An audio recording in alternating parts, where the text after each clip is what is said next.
Thank you, ma'am. At this time, I'd like to allot 4 minutes to Mr. Peter Roskam from Illinois. Gentleman is recognized for 4 minutes. Thank you, Madam Speaker, and I thank the gentleman for yielding. We're here to debate a House concurrent resolution, and the root verb of resolution is resolute. And I just want to challenge the House today to consider the resolution of our enemies. And I'd like to read 3 quotes to you. Resolved by Osama bin Laden. The whole world is watching this war and the 2 adversaries, the Islamic nation on the one hand and the United States and its allies on the other. It's either victory and glory or misery and humiliation.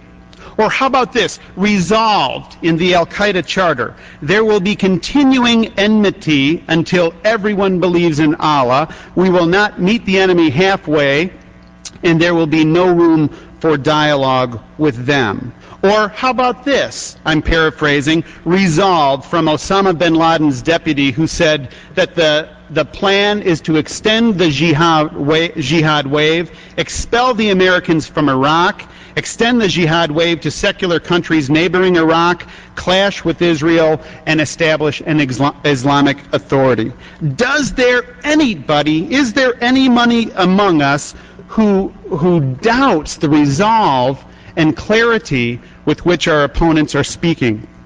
I don't.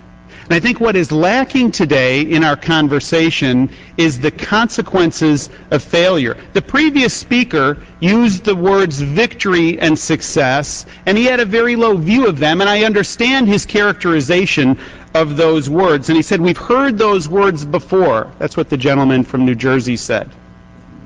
But you know what? We will fear the word failure when it is used in the context of this challenge that's before us.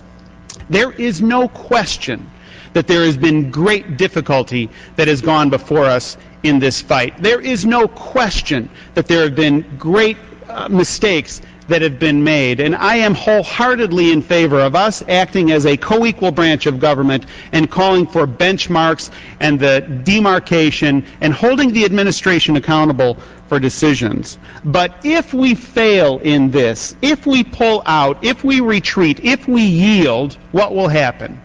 Is there anybody really who thinks that Iran, for example, will be less provocative? Is there anybody who thinks that Al-Qaeda will be less provocative? If we fail, is extremism in this world, will it be ascendant or will it be descendant?